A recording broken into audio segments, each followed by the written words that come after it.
Alright, yeah, so I'm Veronica V. Witkin. I play lead guitar. And my name is Millie Chan, and I play bass. Yeah, so Glam Skanks started about 7 years ago. It started with a Craigslist ad just looking for a bunch of other like-minded women who were into everything from early 70s glam like Bowie and T-Rex to, you know, more just traditional 70s rock like Aerosmith and Led Zeppelin and a lot of female-fronted bands and all-female bands like the Runaways and Joan Jett. And after a few years of kind of feeling around and trying to look for people, finally we met a group of girls who all kind of came from the same musical background, were looking to do the same thing, trying to inspire other women. Mm-hmm. And from there we just started playing as many local gigs in LA as we possibly could, playing dive bars, doing residencies, starting to just take our little van out across California, wherever we could take it. And then finally after a few years, a mutual friend showed Adam some of our music videos, and when he was looking for an opening band, that's how we eventually got to this dressing room here. For me, I grew up in a musical family. My dad's a musician as well, so actually my first concert ever was seeing my dad play in Adam Ant's band, being like 2 years old in the front row watching Adam play.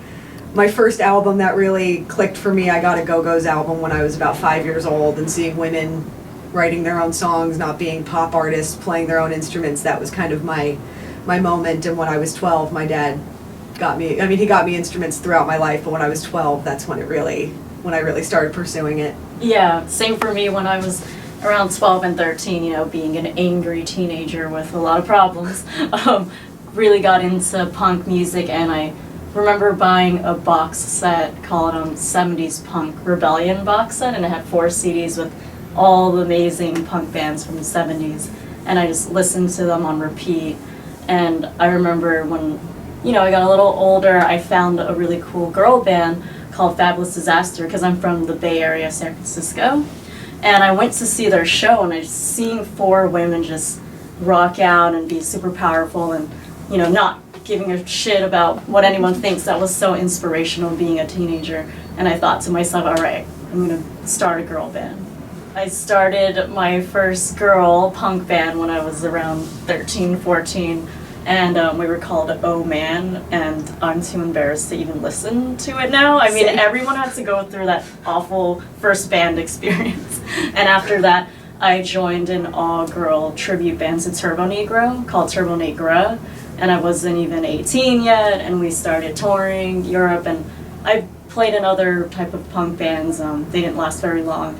And right before this band, I was in an indie band called Spectacular Spectacular, and then I met Glam Skanks, took me to a strip club called Cheetahs, and that's when it started with me. I've been in so many bands at this point. My first band was a little punk band out of my friend's garage called Bad Hospitality. When I was 12, our first gig was at the Whiskey A Go-Go opening up for LA Guns. Whoa, that's pretty crazy. The new record, after we had gotten off of touring for 2 years for our last record, our debut album, Glitter City, we had a bit of a lineup change. Our original singer and our drummer had departed, and we were sort of starting to write. We had done our first couple tours with Adam during the 2016 election, and actually sort of the catalyst for the whole record was our first show ever with Adam on any of the tours was in Washington, D.C., 2 days after the presidential inauguration and the day after the Women's March. And being in such a political city during such a politically driven time, and it's continued to be so politically driven, the times that we're living in, that the record just sort of happened from everything we've been seeing, reading, all the people we've met on tour. The record is really sort of a reflection of what we've seen in America for the last, 2.5 years, driving across, back and forth. The title track, Anything in Between, was inspired by, touring with Adam. We see a lot of kids at these shows who don't fit into that box, whether it's, gender, sexuality, just, and so the concept of anything in between came from these kids who, are they boys, are they girls? They can be whoever they want. They can be anything in between, and that was that message for that song, and really for the record in general, was for all these kids coming up now who don't fit the status quo, who don't, necessarily their parents might not get them or what they're going through, but, every generation has to have that song or that, that thing that touches them, and they feel heard. They don't feel alone. The opening track, No Way to Live, was, I wrote that after watching Emma Gonzalez march after all the kids in Parkland, Florida, after the shooting, and seeing these kids cry because they had lost their friends, seeing videos of these kids calling their parents saying they may never see them again. I was hysterically crying, and I thought, I can't be at the protest. I don't really have any money to donate, but I can write a song. And that was really how a lot of this record came about, was seeing horrific things in the news and going, using our creativity to... What can we do? Maybe we can at least spread a positive message, use our platform for some good. You know, the final track on the record, Land of the Free, was written about what's going on at the border right now with immigration. Again, something else that I just, with tears in my eyes, saw videos of children crying for their parents and went, this isn't right. We have to say something.